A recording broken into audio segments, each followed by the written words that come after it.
stuff. It's free.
Hello, hello, hello.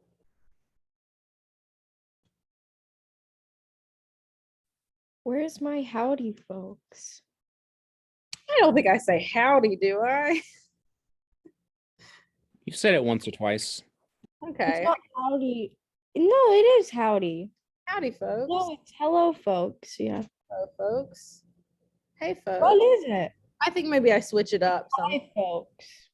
Hi, folks. Hey, folks. Howdy, folks. What did I just say? You said hello 3 times. Hello, hello, hello. Now I can't think of what I normally say. Howdy, y'all. Mr. Nykirk's assignment, I just got the question in the chat, is under assignments. It's not in any particular module, but you can click on assignments and find it. Yeah, Miss McCall. Yeah, I'll turn the beta wolf rewrite. I know. Okay, good. Well, I even sent you an email about that because you said you couldn't see it. Yeah, no, I got it. I got your email though. All right, good. That's all I care about. So how's your day going? It's been very busy, unfortunately. I had a meeting that I totally forgot about. And I would love a little bit of extra time, but unfortunately that's not the way the world works. Hey, you do have extra time if you just work faster and harder. I mean, I work constantly, but I was planning to have a little bit more time, and I didn't realize that I had this meeting, so Yeah. just running out of time here. Okay. Well, you get home, make yourself some tea or coffee in your case, and just listen to music. I got stuff to do after school today, though. You have a chance. In fact, I have a very busy week. Let's see, is Madison here? No, Madison. All right. Jenny's here. LeBron, Sarah, Cece, Jay. Is Cade here? No. Marilyn. No, Randall. And Kyla is here. Okay, so right now we're missing Cade, Randall, Madison. We'll see if any of them show up. But in the meantime, the student council sponsor, Miss Sale, has asked me to remind you guys that elections are taking place on September 24th. And if you have any intention of running, you need to get in contact with her. We've had very few, which surprises me because I know I've heard more than one of you talk about running. And we would love to see some upperclassmen because I don't know about you, but I don't want freshmen making decisions about what seniors do, just personally. So running out of time on that front, I encourage you to do it. It looks great on college applications if you were a part of student council. And I think that a lot of you guys would be really good on student council. Alyssa, are you running? Yeah. Interesting, because I had a come to Jesus last night after filming my campaign video, because obviously it was going to be amazing. So it took me about 20 minutes, right? Make this masterpiece. Yeah. All right. I was like, I'm doing the news this year. So do I need to run for student body president? And then I told my mom, and she was like, don't take on too many activities at once. And I was like, you're right. But the more I think about it, the more I'm like, I should. But then it's the papers and the documents. It's a whole process. So I'm asking you, Alyssa, should I run for student body? I mean, it's you. If you want to, go for it. Also, the student council starting after elections, I guess, or maybe I guess like starting in October, because we'll have elections and then we'll have to like tally and everything, and then we'll announce who student council actually is. But student council is going to start doing morning announcements. So that's fun. If you like hearing yourself talk, it's a good position for some of you guys. Okay, Miss McCullen, I'm gonna give you some documents today. Okay. You have to sign them. Be honest, but not too honest. Okay. Okay. I don't have a bad thing to say about you. Great. That makes me feel amazing. Okay. So today we are going to talk a little bit about writing formal emails, professional emails, and asking for letters of recommendation. This might not take too long, but then again, I said that yesterday and we worked until the bell, or we talked until the bell. So I have gone ahead and posted this on Canvas in a new module, oh, here comes Cade. I'm gonna fix his attendance before we get started on that. Bum, ba-dum, bum, bum. Cade is here. Boop. Okay.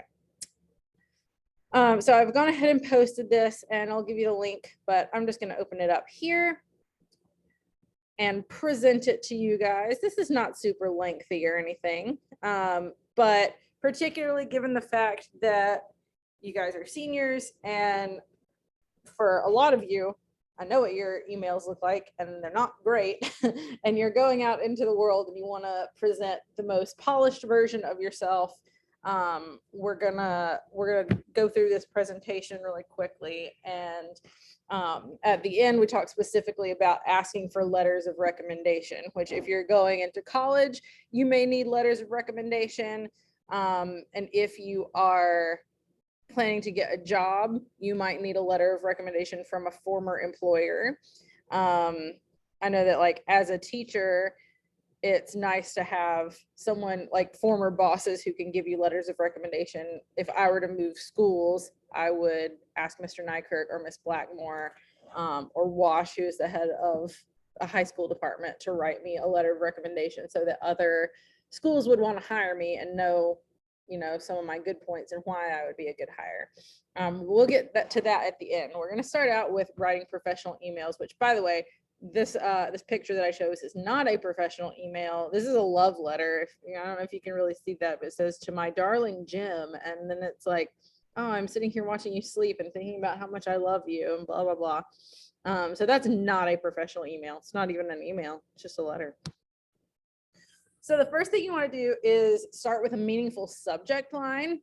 Don't send it without a subject line, but you want to keep that subject short and sweet. Think about your intentions. Summarize why you're contacting the person.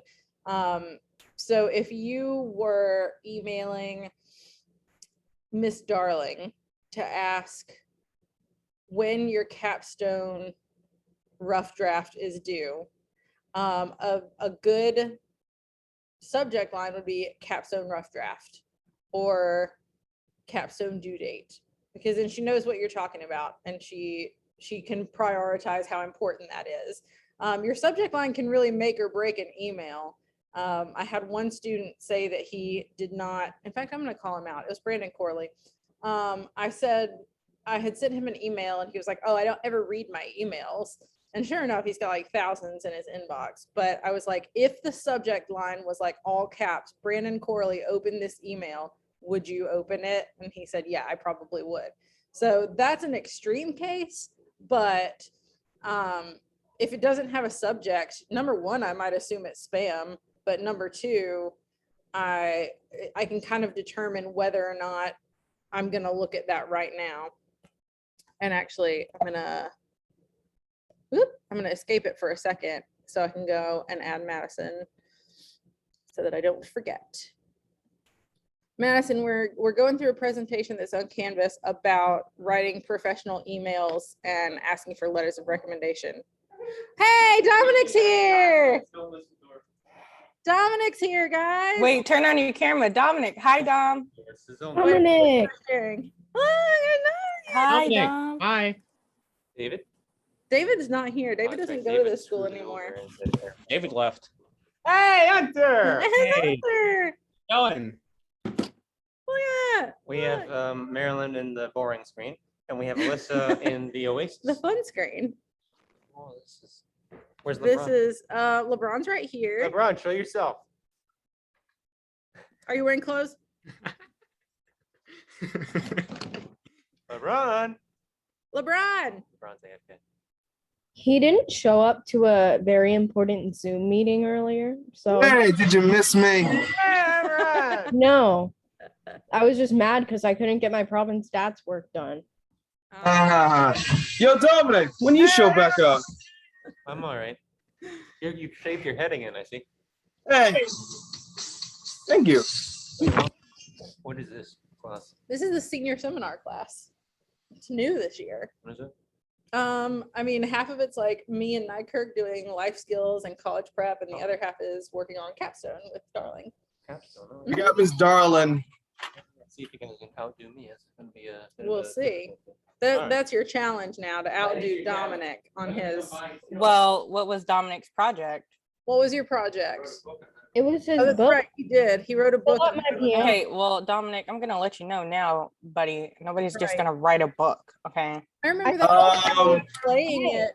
You're not writing a book. You're writing poems And over music someone, I from think it was through the Hunter, ages of was African like, Americans. "Dominic song." I was like, oh, I No, didn't- no, like just write a book. I'm Oh, No, my that's God. what he's novel. that's what Shut he's doing up. for his Shut capstone. up. Shut up. I still have Dominic's book by my piano. oh, really? It's a Is that- signed I assume copy. it's not the only copy. Oh, okay, a signed copy in case he's ever famous. That's good. Okay. Hopefully he'll come back by to say hi or something. But I'm gonna turn my computer back off just because I'm having a gross day. But let me share my screen again. We just finished this one. Okay. Talking about the subject line. Oh, and also, do not put the whole text into the subject line. That is a thing that would have never occurred to me to do as a kid, but I've seen it so many times. And like, you can't even read the whole subject line if you put like a full paragraph in there. Teachers hate that. And anybody who's looking for your emails to be professional will hate it. So don't do that. Address the person appropriately. When you're starting a professional email, I would not start with hey or what's up because that's really informal. The kind of standard is dear so-and-so, dear Miss McClellan, dear Mr. Nykirk. But it's kind of up to you to gauge, is that too formal for the situation? Like, are you asking for a letter of recommendation or are you asking when your capstone's due? Because I feel like those two things have a different level of formality. Hello or good morning might be the best option. If you do not know the person you're addressing, then the best options are to whom it may concern or dear sir / madam. And that would be like if you're writing a letter to a company and you don't know like who's actually going to be reading your email, or if you're writing to like an admissions committee and it could be any number of people of any gender. And here's Randall Wade. We've got the whole class now. Let me go mark him present. And unless Dominic comes back, that should be our last interruption. Randall, we're just going through this little presentation on writing professional emails and asking for letters of recommendation.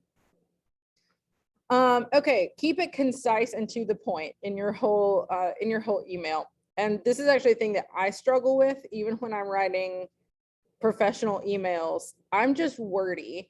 I write long emails, and several times throughout my career, I have gotten emails back that are basically just like, okay, or like, I didn't read this whole thing, but all right. Mr. Nelson told me one time he tends to not read my emails because they're too long. So you should keep it concise and to the point. Teachers and other professionals get lots of emails, and if it doesn't look important right off the bat, they might not get to it until later, or they might even forget about it. If they're like, oh, I can get to this later, they might just forget about it. So keep it short. State your purpose up front. Tell us what the email is about. What are you hoping to make happen? How can the person you're addressing help make that happen? And you want to be direct, but without being short with the person, not abrupt. You don't want to come across as rude. Make it easy to read. Simple sentences. If you are writing multiple paragraphs, make sure you have a space between paragraphs.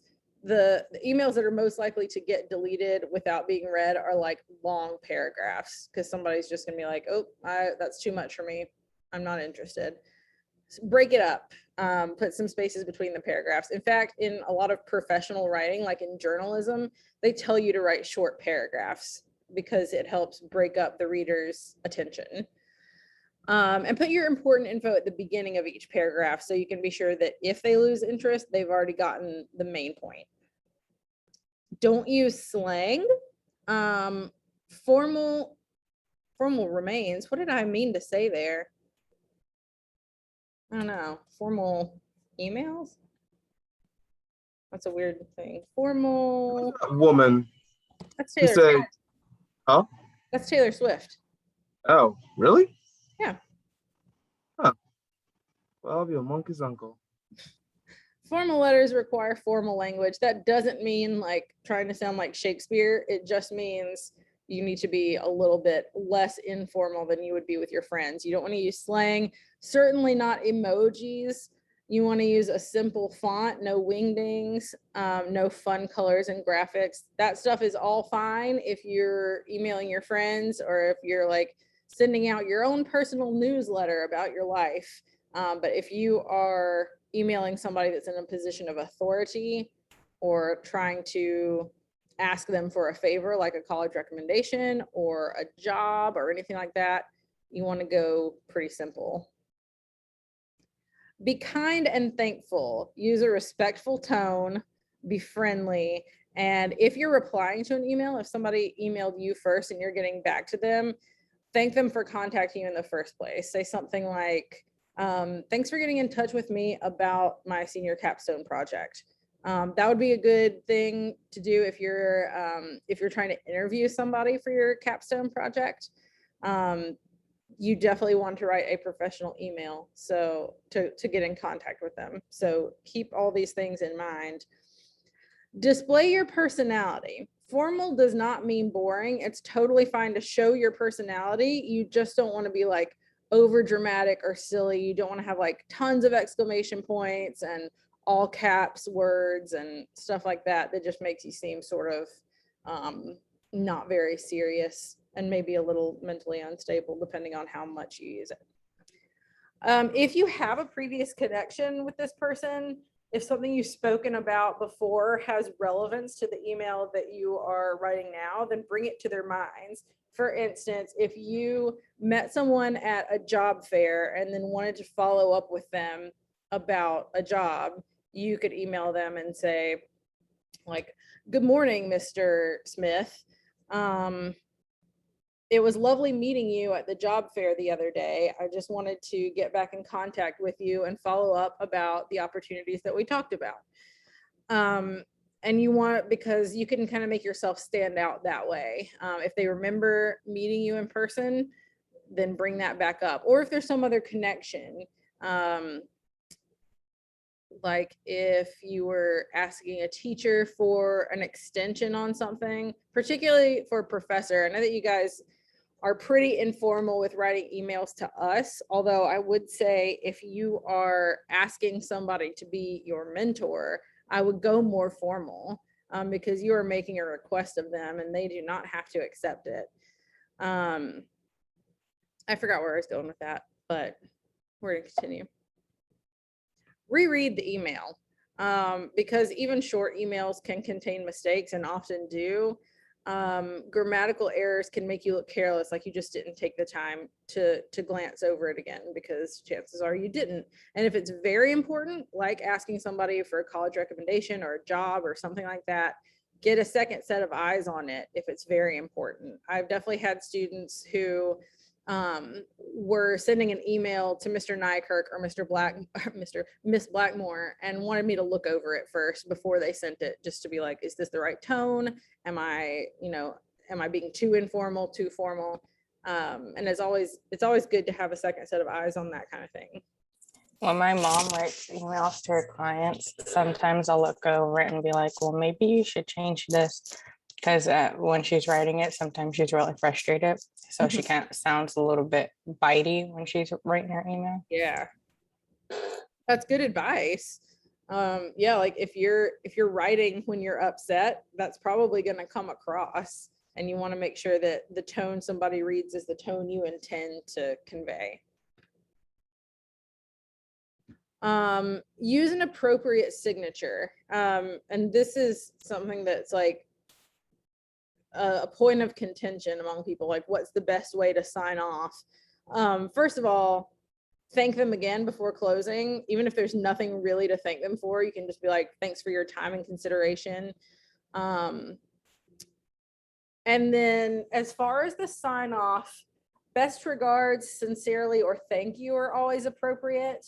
You could do thanks again. You could do respectfully. Don't do cheers. Some people do cheers and it just sounds like you're trying to be British, and that's weird.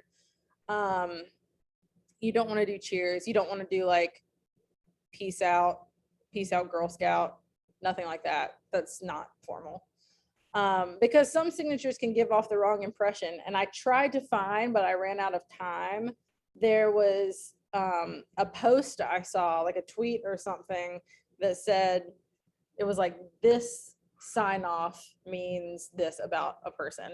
And like, if you sign it best, you're like being really condescending or something. So people have different connotations with the different sign offs that you can use.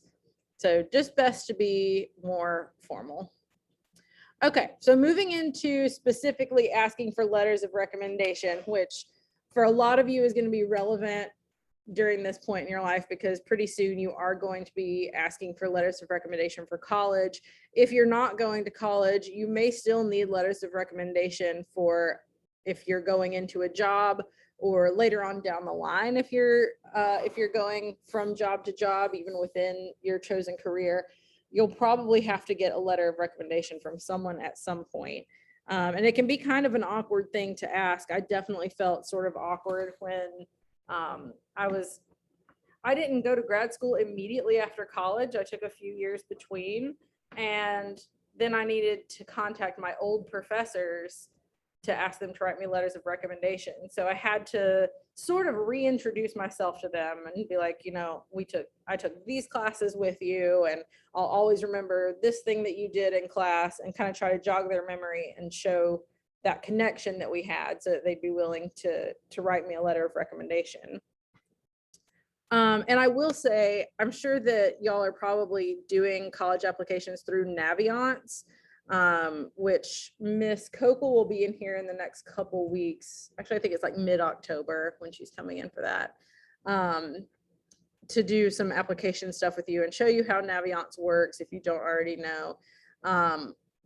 And if you ask a particular teacher for recommendation through Naviance, it'll send us an email, but don't rely on that. I'll mention that again in a minute, but you want to be sure that the person you're asking is someone who will write you a good recommendation letter. I've asked Mr. Washington, Ms. Gould, Mr. Johnson, Keith Johnson, and Mr. Nykirk to all write me letters of recommendations when I was applying for work, because that was the only people I could do it with. Yeah, that works. And I'm sure that they were happy to. And it's good that you had, you know, more than one person. If you're trying to decide who you want to write these letters, I would recommend coming up with a list, just because, you know, your first choice might already be writing like 20 letters of recommendation and just doesn't feel like they can do another one. There are other reasons that they might not want to, and I'll get to some of those in just a minute. But make sure that you have several options. And you might need like more than one academic teacher, or like someone who knows you in a different capacity. It just depends on what the recommendation is for. But you want to pick somebody who knows you well and can speak to your character. If we're talking about teachers here, you want to pick somebody that you had a good rapport with, like you think that they actually like you, and that you performed well in their class. So like, for instance, if someone asked me for one and it was somebody that I really, really liked, but didn't do that well in my class, I'd be kind of on the fence about it because you want to be honest on these things. And I'm not going to lie and say like, oh, this person made all A's every year I taught them. But I might be able to come up with more good things about your character. However, if you, for instance, had an equally good relationship with Mr. Stover, whose birthday it is today, and he's out in the hall right now, and you did better in his class than you did in mine, then he's the one you should ask. If you're applying for a job, you want to ask former managers or supervisors or somebody that you worked closely with who can speak to those same things. Like if you're a good worker and someone who likes you. You want to prepare kind of a resume list, like not a full resume because you haven't, most of you have had like 1 or 2 jobs tops. But what I mean by resume list is to kind of come up with a list of things for them that they could talk to you about. And you'll want to remind them of these things when you're asking for a letter of recommendation, because you want to make it easy for them. It is kind of a lot of pressure to write a letter of recommendation for somebody, or at least I feel that it is. And I know some other teachers do too. Just because like you guys mean a lot to us and we want to paint you in the best light possible. And so making it easy as possible for the person you're asking is a good idea. So remind them of how well they know you, like how long they've known you and how they've watched you grow. If you have any academic or professional accomplishments that you can mention, I would throw that in there. Talk about courses you've taken with them and how well you did, and the position or program that you're applying for. So you could be like, my plan is to go to Clemson next year to study biology. And because you were my science teacher for 5 years, you know that I have a particular drive to learn science and that's something that's important to me. I don't know if any of you would actually ask a science teacher because it's kind of the cursed position at Allegro. It's the ones that we can't seem to keep around.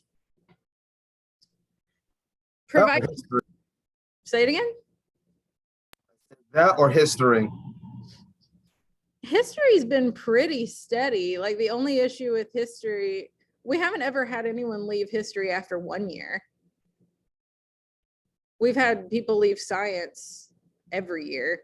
And until Miss Smith got here, Spanish was the other one. We never kept a Spanish teacher longer than a year until Courtney Smith got here. She broke the curse. So you'll want to provide details like any info you have about the role or position or program, whatever it is that you need the letter of recommendation for. Information about that, details, this is important, details about how and why the letter should be submitted. Some of your teachers, if you're asking for letters of recommendation, may not have used Naviance before if they're new to the school this year, or if they haven't taught seniors before.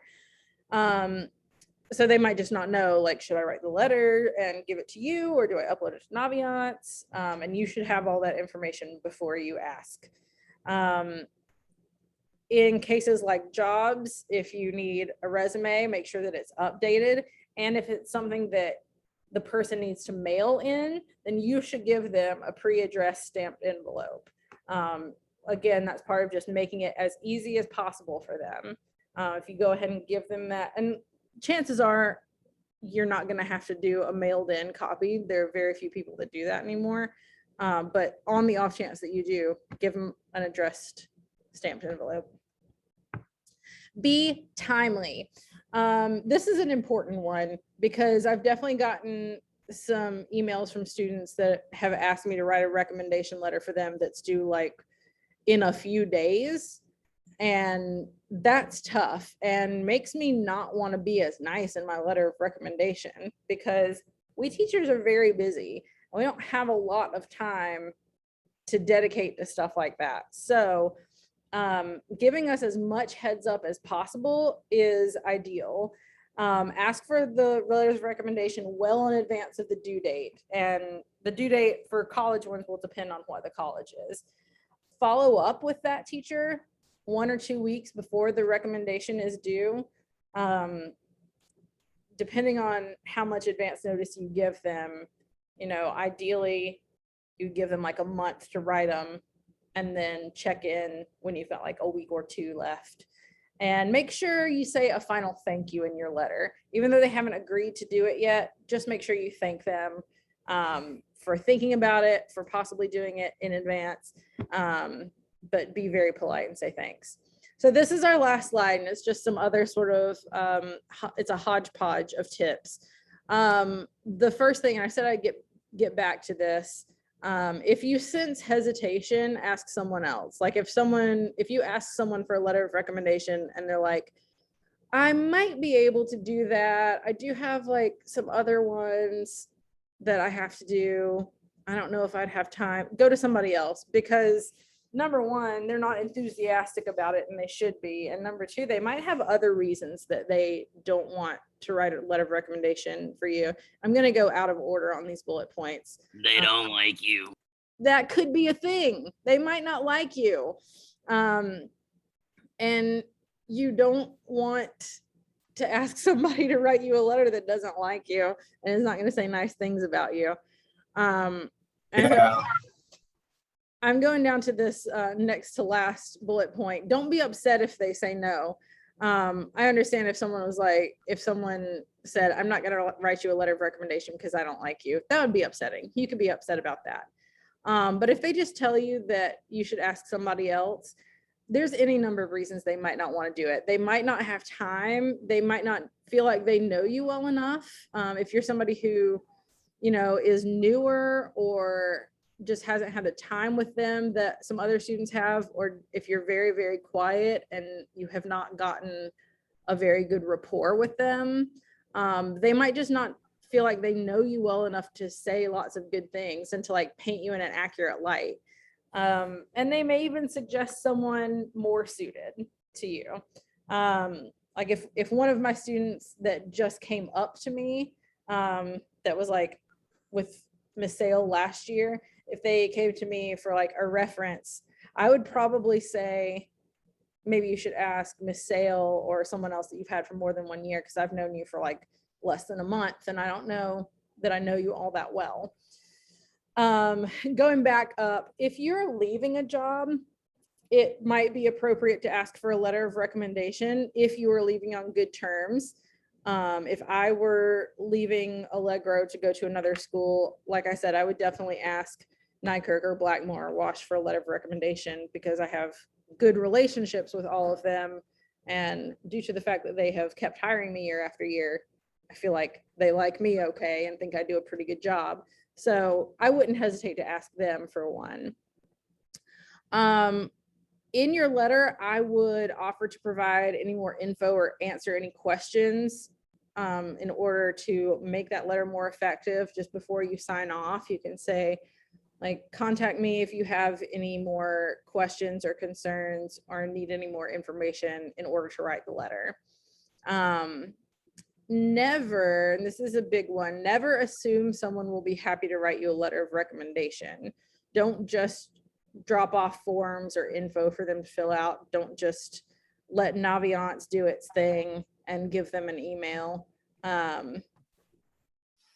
If I just got a letter, or if I just got an email from Naviance that was like, Randall wants you to fill out an application or a letter of recommendation, I'd be like, okay, well, Randall hasn't said anything to me about it, so I'm not going to do it until he talks to me about it. And that's not because I don't like Randall, it's because this is the first I'm hearing of it. So just make sure that you give them plenty of info, plenty of time, approach them about it. And lastly, when they do, it is very polite and common practice to follow up with a thank you note. And it can be brief, but just thank you for submitting my letter of recommendation. It means a lot that you would do that in order to help me in my next steps. So that's it. Any questions about anything? No matter. Okay. This week, I'm not going to have you write a professional letter, but I might next week. we got to give you all a weekly grade. And I guess this week it's going to be the budget thing. So that's tomorrow, by the way. If you haven't submitted your budget project for Mr. Nykirk, it is in the assignments part of Canvas. It is not in a module. I can't move it to a module now, or I would. But have that submitted. I warned some people about this earlier in the week, but if you do not submit one, he's going to try to embarrass you. So you should submit one, unless you just don't mind being embarrassed. Okie doke. That is it. My next students, I'm gonna go ahead and start the Zoom, and if y'all want to go ahead and get in there, we can get in there and get it done quickly. But I will see everybody else tomorrow. Okay, Bye.